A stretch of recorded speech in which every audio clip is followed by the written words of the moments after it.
جی ذاکر صاحب، میرا سوال یہ ہے کہ کیا درگاہ پہ جانا، مزار پہ جانا شرک ہے کیا؟ آپ کیا؟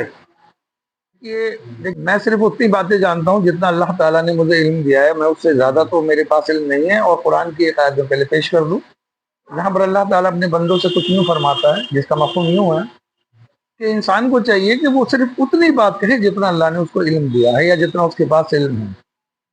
اس سے زیادہ باتیں کرنا مناسب نہیں ہے، گناہ ہے. تو اب مزار پہ جانا شرک ہے یا نہیں ہے، تو یہ ایک بہت بڑا ایک وشے بنا ہوا ہے پوری دنیا کے لیے. بریلوی، دیوبندی، وہابی، بہت سارے فرقے ہیں بازار میں، جی سماج میں، سوسائٹی میں، جو اس بات کو لے کر کافی سالوں سے، برسوں سے، ہزاروں سال سے جھگڑ رہے ہیں. تو شرک ہے یا نہیں ہے، ہم اس موضوع پر آتے ہیں. میرا یہ ماننا ہے کہ جو غیر ہے، غیر عقیدت لوگ یعنی غیر ایمان جو لوگ ہیں، وہ جب اپنے عبادت خاؤں میں جاتے ہیں، جی وہ کسی بھی رقم کا انسان ہو سکتا ہے، کسی میں ہم ایک مذہب والے کے ویکتی کی بات نہیں کرتا ہوں، تو جب وہ وہاں داخل ہوتا ہے، تو جب وہ گھر سے چلتا ہے اور جب تک وہاں داخل ہوتا ہے، اس کے ذہن میں ایک بات کانسیپٹ کلیئر ہے کہ وہ جس کے پاس جا رہا ہے اور وہ جس کے سامنے اپنی بات پیش کرنا چاہتا ہے، وہ اس کا رب ہے.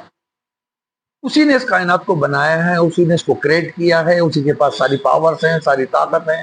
زندگی اور موت اس کے اختیارات میں ہے، ذلت عزت اس کے اختیارات میں ہے. یعنی کل جمع جو بھی کچھ ہے سب اس کے اختیارات میں ہے. یہ سوچ کے ساتھ داخل ہوتا ہے وہ اپنی عبادت گاہ میں. لیکن جہاں تک مجھے سمجھ آتی ہے، جہاں تک میرا یہ ماننا ہے، پرسنل میری ایک اس میں رائے ہے کہ کوئی بھی اہل ایمان جس کے پاس اللہ کا کلام ہے، ایمان ہے، کلمے کا شریک کوئی بھی انسان ہے، اگر وہ کسی مزار پر جا رہا ہے تو اس کا پہلا عقیدہ تو یہی ہوتا ہے کہ میں جہاں جا رہا ہوں وہ اللہ کا کوئی خاص چنندہ بندہ ہے. وہ اس کو خدا تسلیم نہیں کرتا، یعنی خدا کی ذات میں اس کو شریک نہیں کرتا. جی بھائی شریک کرنا شرک ہے. جی اب وہ بندہ شریک نہیں کر رہا ہے، تو ایسے حالاتوں میں جب اس نے شریک نہیں کیا ہے تو شرک تو ابھی ہوا ہی نہیں. اب سوال آگے کا اٹھتا ہے کہ اس نے جو دل میں اس کی جو کیفیت ہے، جو طاری ہے، وہ اس بات کو مانتی ہے، جانتی ہے کہ نہ تو یہ مجھے زندگی دے سکتا ہے، نہ اس جی کی موت پر یہ قدرت رکھتا ہے، نہ یہ جی مجھے عزت دے سکتا ہے، نہ یہ مجھے ذلت دے سکتا ہے، نہ میرے گناہوں کی سزا اور سزا اس کے ہاتھ میں، اختیار میں ہے، نہ یہ آخرت کا مالک ہے.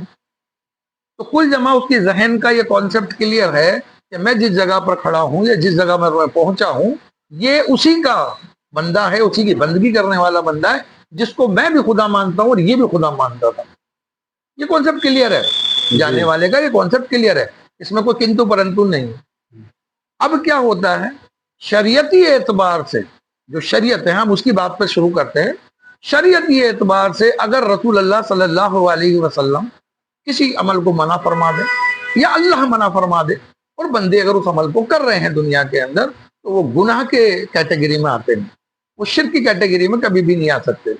جیسے کہ اللہ کے نبی کے دور میں بہت سے صحابہ اکرام، بہت سے چاہنے والے چاہتے تھے نبی کریم صلی اللہ علیہ وسلم کی قدم بوشی کرے، لیکن آپ نے منع فرما دیا. جب آپ نے منع فرما دیا، اس کا مطلب جب آپ نے منع کر دیا تو اب یہ اس کے علاوہ بھی انسان اگر اس عمل کو کرتا ہے دنیا میں، تو ظاہری سی بات ہے کہ وہ پھر گناہ کی کیٹیگری میں چلا جائے گا.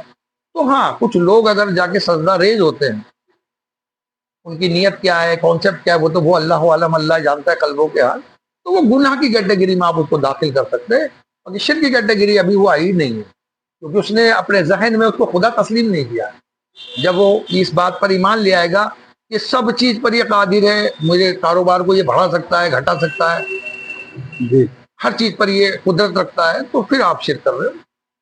شرک تب تک آپ کا اس کیٹیگری میں نہیں آتا.